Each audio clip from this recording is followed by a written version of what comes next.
America के नवनिर्वाचित राष्ट्रपति डोनाल्ड ट्रंप ने पनामा नहर को लेकर बड़ा बयान दिया है।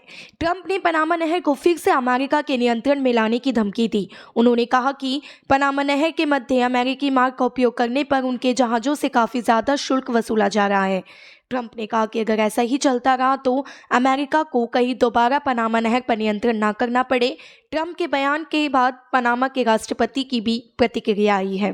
बता दें कि पनामा नहर के 2 पार्ट्स का संचालन हांगकांग की एक कंपनी करती है। ट्रंप ने रविवार को कहा था कि पनामा नहर चीन के लिए नहीं है। उन्होंने कहा था कि यह नहर गलत हाथों में चली गई है। पनामा के राष्ट्रपति मुलिनो ने भी ट्रंप की बातों का जवाब दिया। राष्ट्रपति ने कहा, पनामा की स्वतंत्रता से कोई समझौता नहीं किया जा सकता है और नहर के प्रशासन पर चीन का कोई प्रभाव नहीं है।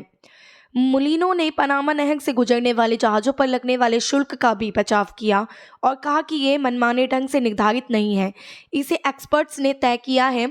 मुलिनो ने आगे कहा कि पनामा नहर और आसपास के क्षेत्र का हर इंच पनामा का है और पनामा का ही रहेगा। एरिजोना में समर्थकों की भीड़ को संबोधित करते हुए ट्रंप ने ये भी कहा कि वह नहर को गलत हाथों में नहीं जाने देंगे।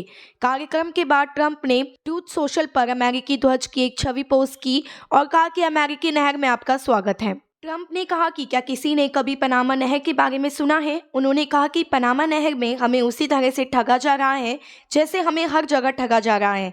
ये पनामा और पनामा के लोगों को दी गई थी, लेकिन इसमें प्रावधान है, यदि नैतिक और कानूनी दोनों सिद्धांतों का पालन नहीं किया जाता है तो हम मांग करेंगे कि पनामा नहर हमें पूरी तरह से जल्दी और बिना किसी सवाल के वापस कर दिया जाए। बता दें कि अमेरिका ने बड़े पैमाने पर पनामा नहर का निर्माण 1900 के दशक की शुरुआत में किया और दशकों तक मार्ग के आसपास के क्षेत्र की देखरेख की, लेकिन अमेरिका और पनामा ने 1977 में 2 समझौतों पर हस्ताक्षर किए, जिसने नहर को पूर्ण पनामा के नियंत्रण में वापस लाने का मार्ग प्रशस्त किया।